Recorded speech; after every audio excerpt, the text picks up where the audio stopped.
Oh,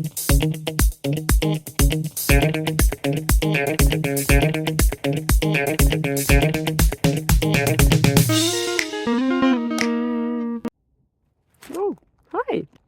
Yeah, today there is a little bit of a perspective change happening because sometimes the answers are in the details, you know.